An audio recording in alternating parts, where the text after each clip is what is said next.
Hello, and welcome to this edition, the Thursday, July 2nd edition. I always have to look at the camera and a little clock before I talk because I want to make sure I get the right thing. Thursday, July 2nd, right before a great 3-day weekend. I'm Jay Ruane here with another edition of Max Growth Live with my friend next door over here, way down south at the beach. Seth, how are you doing this week? Doing great. Nice to get away.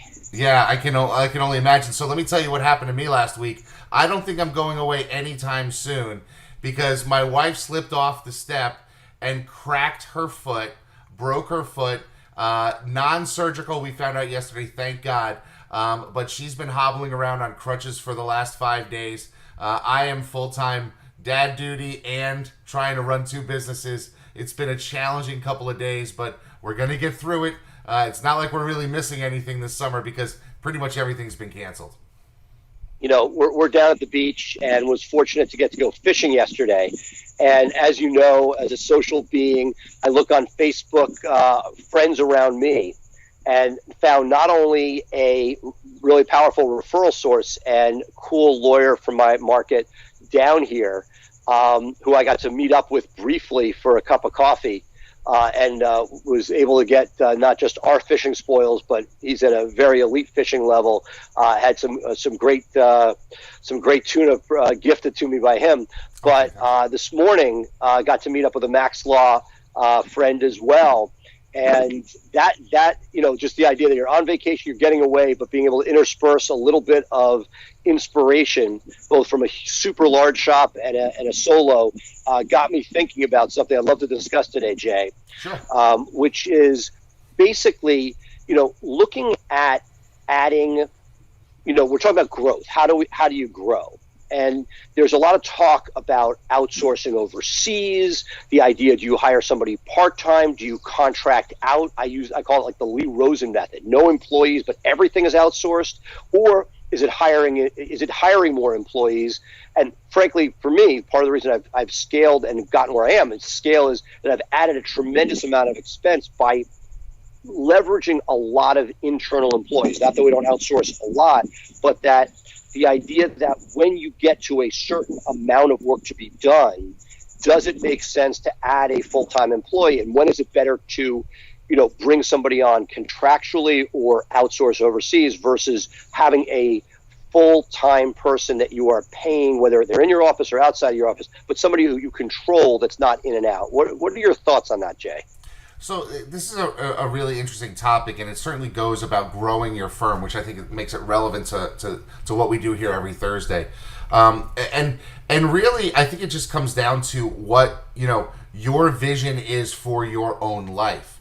I think personally, the way that I have been able to succeed is adding employees in my offices that I can work with, mold, and turn into what I need them to be. Now, I came to the system game probably about a decade ago, but I had been in practice for 12 years before that. So when I found my systems, I found the ability to, bring people on and bring people in that are virtual, bring in outsources because I could point them to the system that we use, and they do. But before I was really systems based, I found it difficult to outsource because I didn't really have a place for them to go to learn how to do, and it was more of a hands-on training.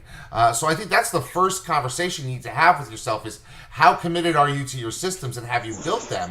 Because if you have systems, it's easy to give somebody access to your systems, and they can be, if in Florida, in Timbuktu, and they can execute.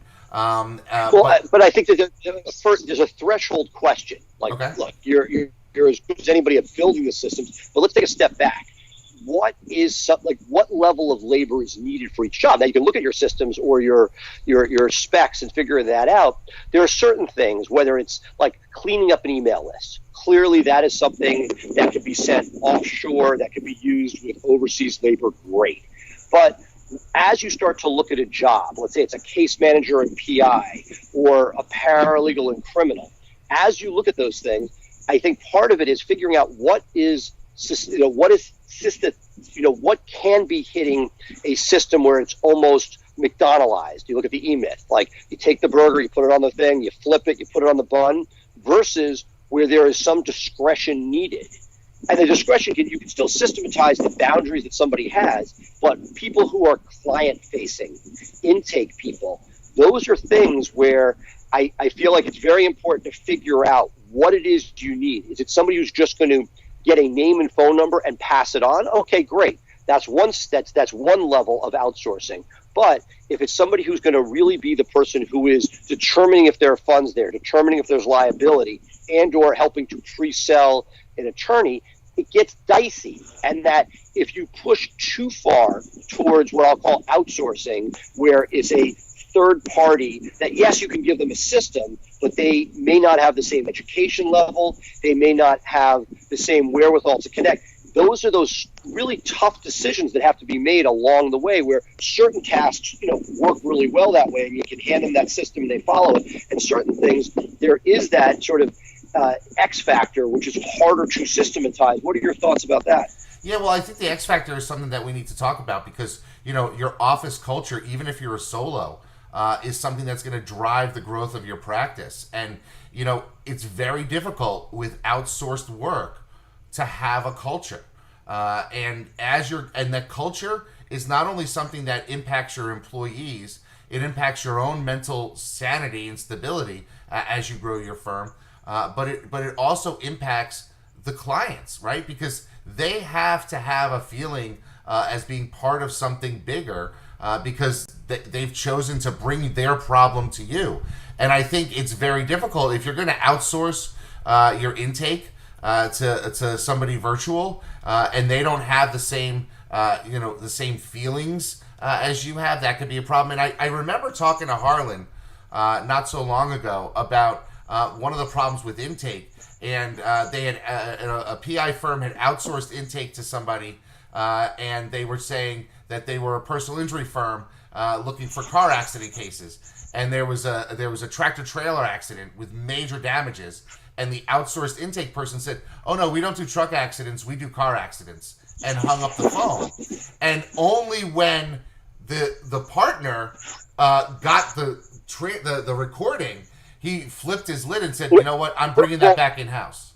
And that's a great story, but what are the odds that you're ever going to even hear that recording? But, I mean, that's the problem. Unless you have literally thought about everything possible before you go to outsource. If that was happening in your office, somebody might hear and say, "Oh no, we do truck accidents," and yell to them on the phone.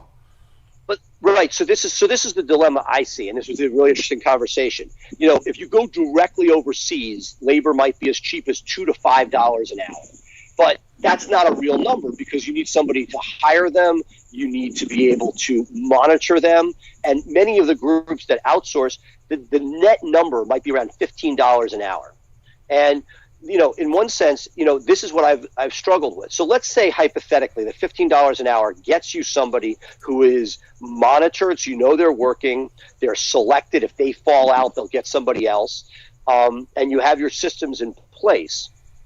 Now comes the issue of, okay, and I think that all the major companies, Delta Airlines, Amex, everybody has moved their call centers either India or Southeast Asia, and you could see they've gotten better. And my understanding is their over-under is 20 some odd dollars an hour, 22, 23, maybe $25 an hour all in. And my first reaction when I hear that, or let's say for somebody at our level, like a $15 an hour managed worker offshore, the issue is, okay, at $15 an hour, that's what you're getting. Now, let's say domestically, and we've seen a dip, we've seen more people needing jobs now, so somewhere in that $17 to $20 an hour, you can get somebody domestically to do that. Now, there's vacation, there's unemployment tax, there's liability, there's severance, there are all sorts of issues that make it more expensive than that. But the question is, when is outsourcing a good deal? Meaning that you could, always talked about content writers for Blue Shark are always contractors because I want to be able to turn them off and on. If somebody goes off their meds, I want them not writing for me anymore. And if they're doing great, we just keep paying them. It keeps happening, but there's not a there's no farewell party if somebody starts writing bad content. We just don't give them another order. When is it right to find that overseas widget that can do the work? And when is it better to be saying, you know what, if I'm going to have 40 hours of work done, yes, it's going to cost me more than what it would cost to send it offshore, but I have a person here who can think, relate to clients on a good day. How do you make that decision? Oof, that's a lot to unpack there, because it's it really comes down to, I think, the comfort level of the owner of the firm, because one of the things that we haven't talked about yet that I think is something that a lot of firm owners need to think about is that by hiring somebody and having them locally in your office, they become a referral source for you as well. They're out there as a disciple saying, "Hey, hire my law firm," and you touch their people locally. And I'm just going to jump in so we can make this rapid fire. I see that sometimes. Not all the time. You get the right person, absolutely. Yeah, There's sure. plenty of people that will work their entire career with you and never do it. Now, maybe that's on me to make sure that we proselytize that more internally, create that culture. I think there's a certain amount of it, but part of the reason when I speak to lawyers and law firms that are very scaled and big marketed firms, very often those lawyers hardly ever. That's the bane of every scaled firm's existence, is that the lawyers don't bring in work, and you got to be careful what you ask for, because if the person was great at bringing in work, they wouldn't need you. Sure. They would just go off and do it on their own. And for staff, yes, it's an X factor. What else could happen? Something that I've always talked about, and Jay, we've already joked about, is when you hire somebody, it's true for a first hire, and it could be true if after a long-time employee leaves. The first hire you make may not stick. The second hire may not stick. It may take that third hire before you figure out, get your systems right, get the right person for that. Now, I wish we could just skip those 1 and 2, but it's a real issue. So you're getting much more when you do get them, whether it's referrals, whether it's figuring out what you need, having somebody who can do different elements, client-facing work that somebody offshore might not be able to do. Those are those decisions that, while it's very expensive to hire a full-time person, and there are many steps before you get to that should clearly be evaluated, there's a X factor, referrals and or other pieces that having a person, I don't want to say you own, because that's a bad nomenclature, but somebody who doesn't have other business interests besides getting your stuff done. They're not part-time, they're not doing something else, that they're, for those 40 hours a week, they're working on helping you build your business. Yeah, well, and here's the thing that I think a lot of lawyers, thinking, you might look at your workload and say, what, I have projects that I can outsource to a VA, and this VA needs 5 hours a week to be able to get it done, so I outsource for $100, I get that done. And then I'm going to have another VA, so one does medical records requests, another one does financial affidavits, if you do family law, and so you have multiple VAs with different talent levels. But what you could find is that one person that you bring in could have 4 skills, right? I laugh because I have met probably 100 to 200 receptionists who are also the marketing manager, which seems to be a title that they give to the receptionist as a way to not have to pay them more. But the reality is, or aspirational, as if that they don't need to do more to get marketing done. Right, exactly. And one of the problems I find with outsourcing work is that unless you have an extremely high volume where you've got discrete parts that people are going to be executing, it's almost impossible to fill one VA the same way you could fill somebody who's in-house, who can say, oh, you need that copied? I can go do that for you right now. Like the in-house person is able to pick up, sort of read the room, that the VA is like, well, there's no more work on my plate. I got nothing to do. All right, I'll stop working. But when you've got somebody there, if they've worked 30 hours and then you say, I've got this other project that I need you to work on, they can just jump right in and do it. You don't have to task it, think about it, set up them to do it. So it just seems like having somebody in-house, for me, has always been the better way. So I'll give you an example of something that, again, and I think VA, let's take the word VA out of it. It's whether or not it's somebody you have part-time domestically, part-time overseas. The advantage, I guess, some overseas labor is so reasonable that even if it's not efficient, it still works. We were very heavy in recruiting, like, between Price Benowitz and Blue Shark, I have a constant need for labor. I'm trying to new ideas I want to expand into. So we have a person who's full-time on recruiting.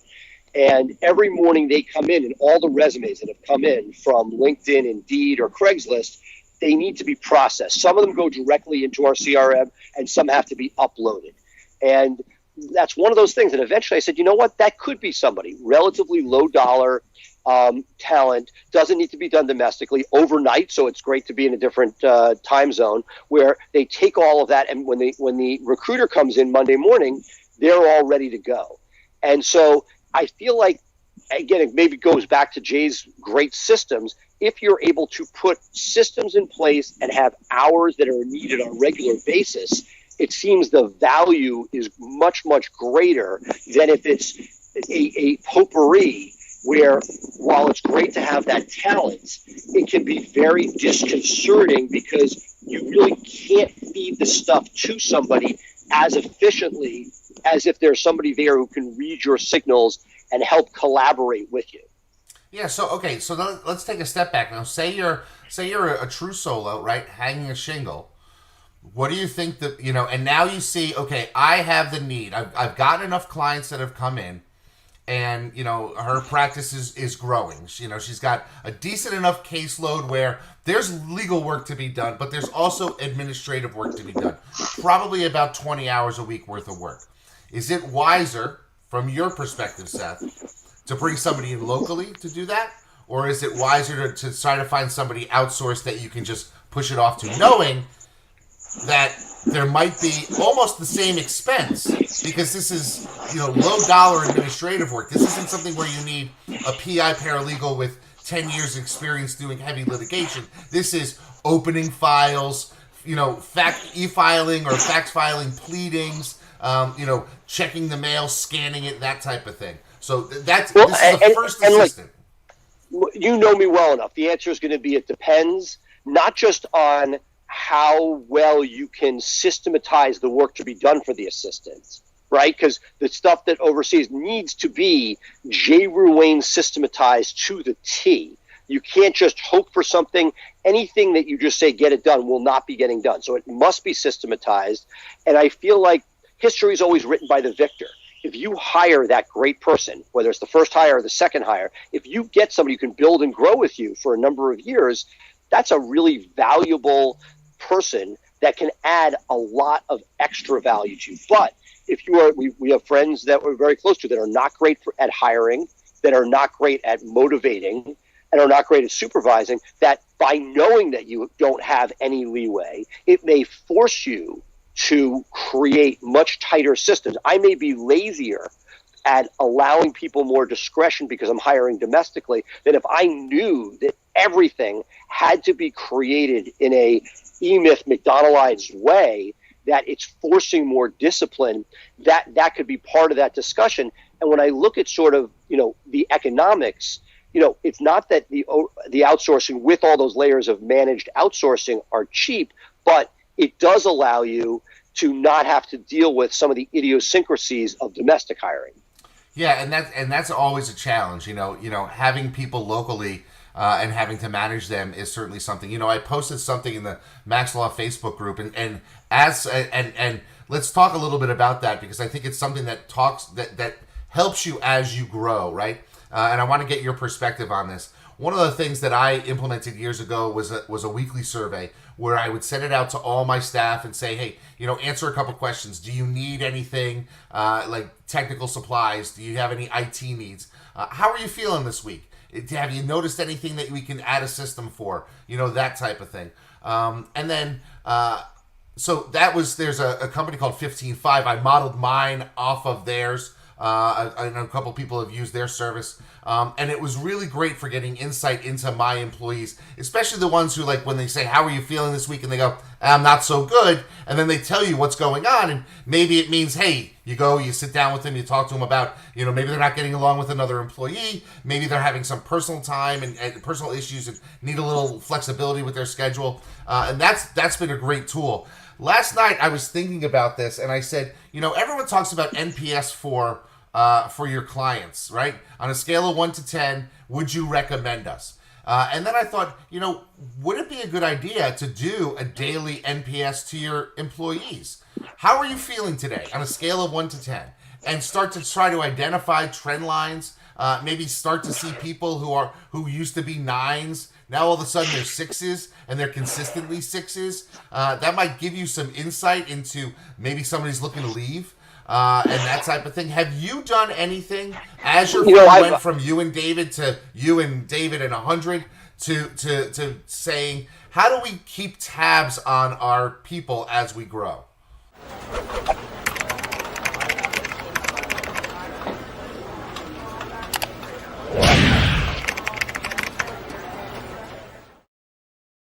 A couple things. I tried modeling those weekly surveys. I think ours have morphed into monthly. I had trouble getting everybody just to fill them out. Like, it's always great to talk about these ideas, and maybe it was my presentation of them, or maybe it's sort of the culture that I have, but I was not getting rapid response, so we went to less often, not more often. When we've been in the office, it's much easier. I make rounds on a daily basis and push and try to see, can I see body language? Because to me, that's more valuable than anything else. If you can sort of just see what's going on. And to a certain extent, I've relied upon what I'll call mid-level managers. Again, most people on this who will listen to this don't have the same issue, but I'm relying upon people that are not me to tell me when those things are happening. What the pandemic has done is everything is now grouped. The good news is we've had more structured meetings on a weekly basis for staff, for departments, for practice areas. It's been very disciplined, and it's worked rather well as far as connecting. The downside is, we took a pandemic for us to put that structure in place. And I think the reason it's there is people have a couple extra hours a day when they don't have commuting time involved, so it's been easier to do. And I've struggled with it. How do you extract that feel? And I think as I've grown, part of it is I'm not going to get the straight scoop. I am now like a figurehead or a lightning rod, good and bad, and that I really need, if I want truth, very often a person between me and the employee to give me that information, because I'll get a sugar-coated answer or I'll get silence. And that's the most frustrating part that I'm seeing is when I try personally not to use a mid-level manager and read a meeting on Zoom, well, I don't get negative, I get silence, and I have no idea where that silence is. Is it silence because they're just like copacetic, it's a B player and they're okay? Or is there really something going on? And so I've tried to say, hey, these people are silent, push back to the mid-level managers. You need to dig deeper on these people. I get a pretty good sense from these people that we're okay. But that's, as I've scaled and it's harder to touch everybody at once, that's been a struggle I've had. Yeah, it's certainly been a struggle for me, especially during a pandemic, to reach out and make sure that you're touching everybody, just, hey, how you doing? One of the things that I've been trying to do is identify things that I can praise people for almost weekly and say, hey, I caught that you did that. Great job. I want you to, I want to make sure that you are, that you're hearing me give you that feedback that I might normally be able to do in the office. And so it's might not give it all. I mean, right. That's the thing, right? You very often in the office. I mean, look, we want to praise everybody all the time, but there's a certain amount of sort of body language where you're like, oh, they know that you're happy with it. Versus now, I've done the same thing, is really trying to go over the top.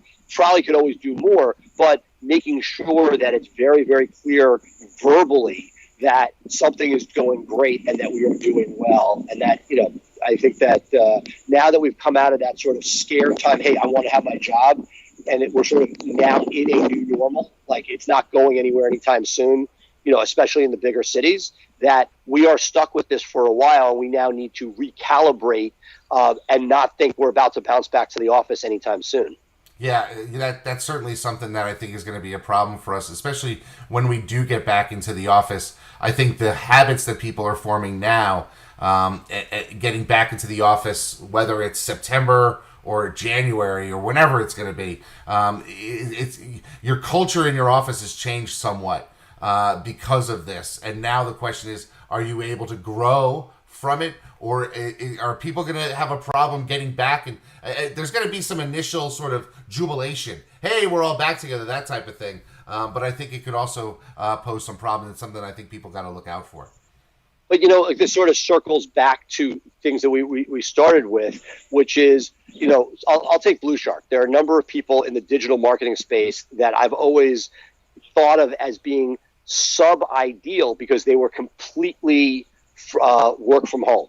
And to me, part of that piece, and there have been some articles on this recently, that there have been a bunch of movements to have work from home. And while a bunch of the social media companies that are mega profitable have said, yes, we're going to have work from home going forward, time after time, as corporate America has sort of said, hey, let everybody work from home, the ability to get value has diminished. And whether it be IBM or whether it be Yahoo, they all contracted back to majority work in an office setting because they couldn't get the same productivity from home on a long-term basis. And, I have a lease coming up in Blue Shark, and we have that decision. We really want a collaborative work environment, but is the genie out of the bottle? And again, for somebody who's a solo, where that's not even, where they don't have that infrastructure built. I feel like as you scale, there's a certain value because you're not going to be able to touch your line employees that having the mid-level manager who's not you, is not as talented as you perhaps, to be able to manage those people. It's a heck of a lot easier to put your thumb on what's going on in person rather than having to do that remotely. And certain jobs, I think, are more possible to work that way. Like our intake, I think, has done a remarkable job going virtual. But the collaboration piece, even with an ongoing chat, I've really pushed for video streaming, which I've gotten a lot of pushback on, but I really like the idea that you're not sitting in your hovel alone, but you're working collaboratively. These are the things that I'm struggling with. And am I old school, or is there real value to having that roof over you and that people coming and leaving their home and that demarcation? How much are we going to go back to in the office, and how much is this going to be like, okay, we can do this from home?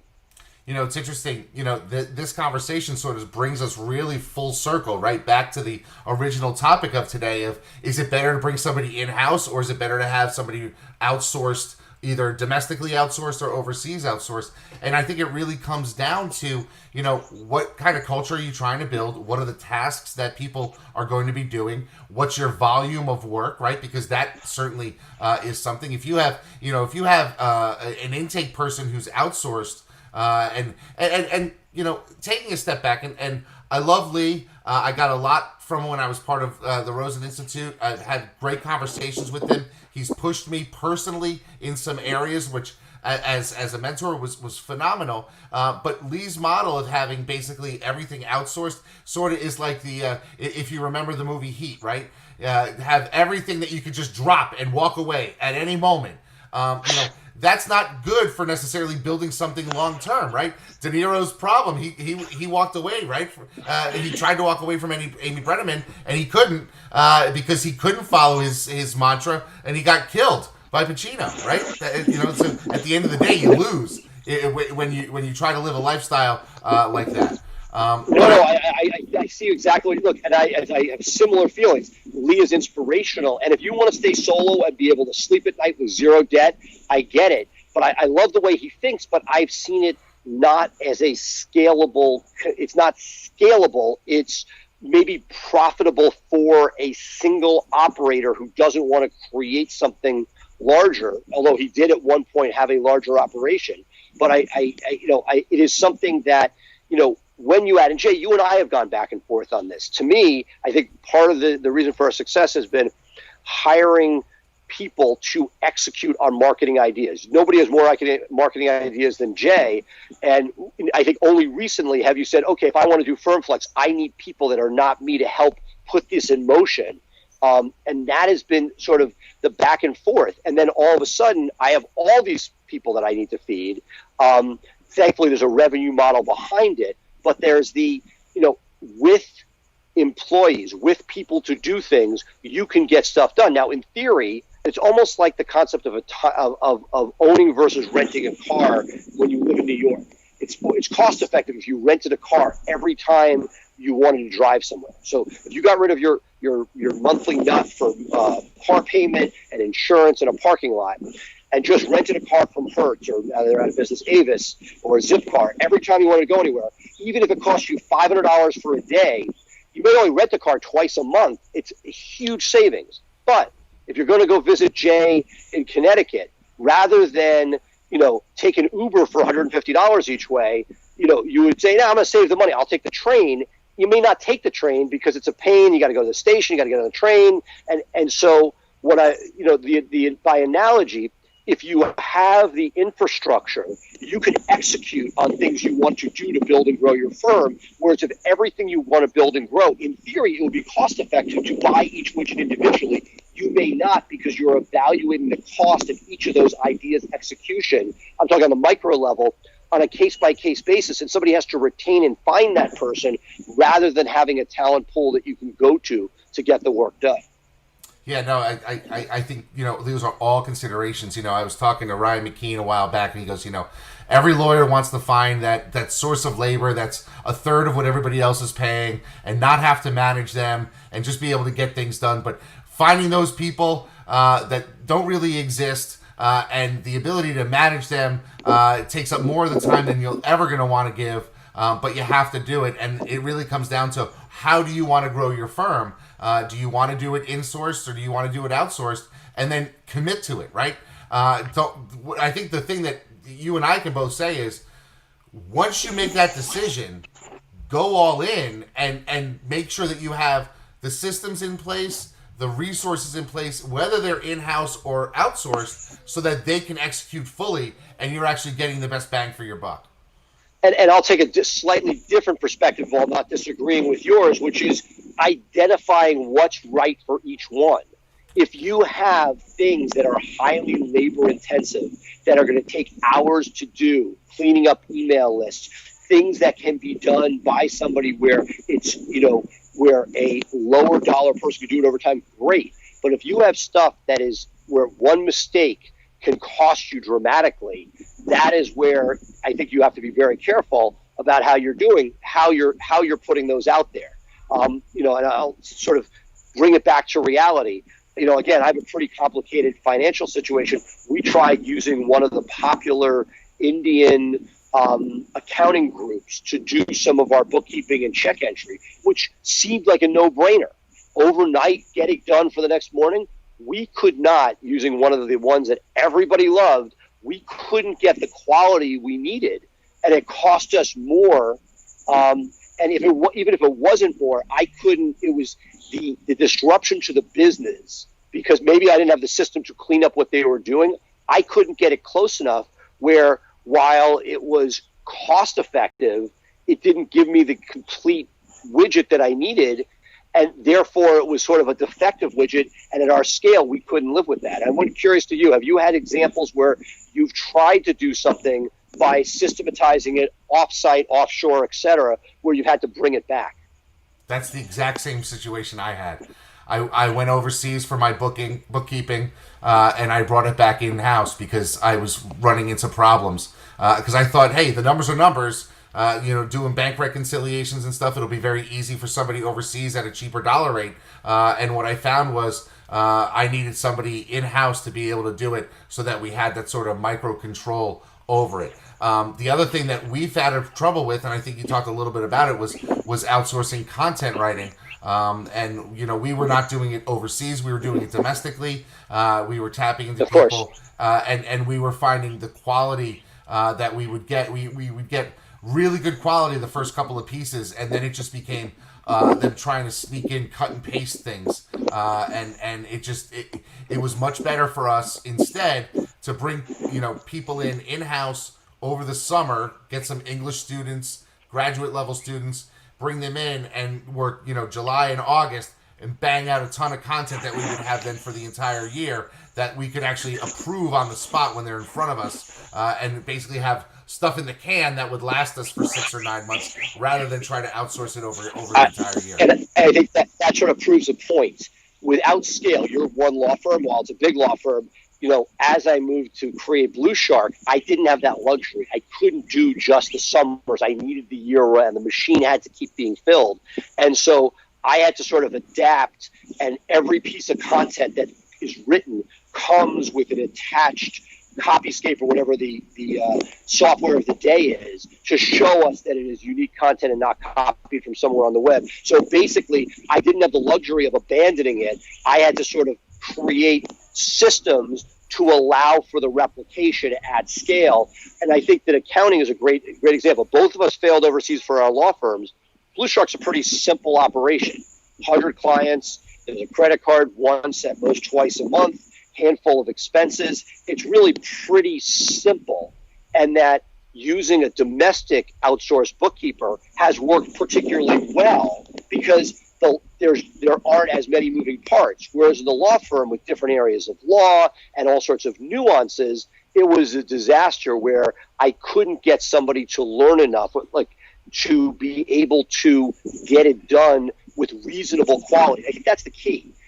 There's no such thing as a free lunch. And the question is, are you okay with the paying less or using labor that is not domestic? I'm going to be sort of, I don't know, it's prejudiced, but what I have seen generally is that, and you see this for writing in particular, that the education level you get domestically is generally significantly higher than what we get overseas for the most part, and that there's a level of sort of error that may be acceptable when you're starting because you have your thumb on everything, but that as you scale, it is harder and harder to catch all those errors, and that just like everything that we scale, it's harder. That the outsourcing is almost easier when you're more junior, but as you grow and there are more moving parts, that whether it's domestic or here, if you can't just add that layer of contract work, but you have to have the checks and balances to quality control it. Otherwise, it's a bad bargain. Yeah. Wow, that's a lot to unpack, and I think we've given a lot of people a lot of stuff to think about over this upcoming 3-day weekend. I think we should end it there because, of course, as usual, we're overtime. But hey, that's just the way it goes here at Max Growth Live. There's always stuff that we can talk about with growth. So, Seth, what do you got planned for the 4th of July weekend?